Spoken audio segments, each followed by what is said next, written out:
विद्यार्थी मित्रांनो, या व्हिडिओमध्ये आपण इंजिनिअरिंग मॅथमॅटिक्स M3 यामधील लिनियर डिफरन्शियल इक्वेशन हा चॅप्टर पाहणार आहात। लिनियर डिफरन्शियल इक्वेशन या चॅप्टरमध्ये एक टाइप आहे, कोणता? Legendre differential equation. Name of the mathematician Legendre. हा टाइप ओळखतात अशा पद्धतीने, जर dy बाय dx ला ब्रॅकेट मल्टिप्लाय असेल, ब्रॅकेटने मल्टिप्लाय केला असेल तर known as Legendre differential equation. Okay, x plus 2 जर मल्टिप्लाय असेल तर by use Legendre differential equation. Identification complete. This is Legendre differential equation. Put in LHS आणि पुट इन RHS ही थेरी आहे। या थेरीमुळे आपल्याला तो कॉन्स्टंट टाइप मिळतो। लिजेंडर डायरेक्ट आन्सर देत नाही, तो कॉन्स्टंट मध्ये कन्वर्ट करावा लागतो आणि नंतर आपल्याला त्याचे YC आणि YP काढावे लागतात।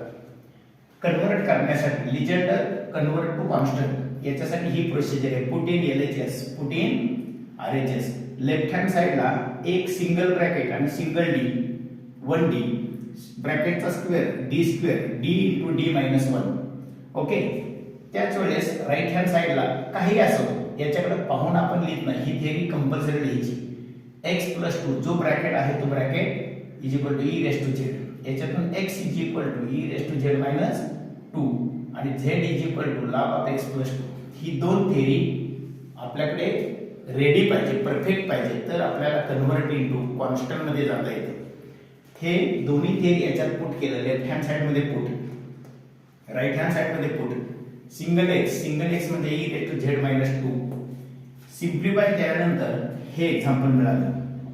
दिस is Legendre convert into constant type, आणि हा टाइप आपल्याला आन्सर देतो। This is constant type.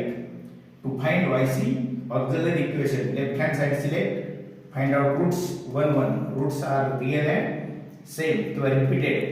Right down YC = e⁻1z c1 + c2z।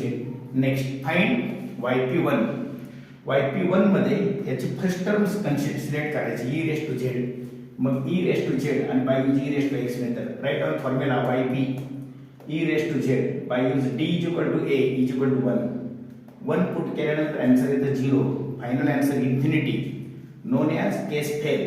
Case fail असेल तर डिनॉमिनेटरचं डेरिव्हेटिव्ह काढतात, d² चं डेरिव्हेटिव्ह 2d - 2d चं डेरिव्हेटिव्ह -2, आणि त्यावेळेस वरती व्हेरिएबल लिहितात। जर डेरिव्हेटिव्ह काढलं नसेल तर वरती 1 लिहा, डेरिव्हेटिव्ह कॅल्क्युलेट केलं तर वरती व्हेरिएबल लिहितात, आणि पुन्हा एकदा put again infinity, again by use case fail, again differentiate z चा स्क्वेअर आणि याचं पुन्हा एकदा डेरिव्हेटिव्ह, म्हणजे 2 वेळा डेरिव्हेटिव्ह याचं 2, आणि फायनल आन्सर 2। फाइंड YP2 म्हणजे 2 consider, 2 means constant, 1 upon auxiliary equation 2 put नंबरचं आन्सर काढताना d = 0 पुट, आन्सर इथे complete 2। Put values YC + YP1 + YP2 आणि we get final answers, known as Legendre differential equations.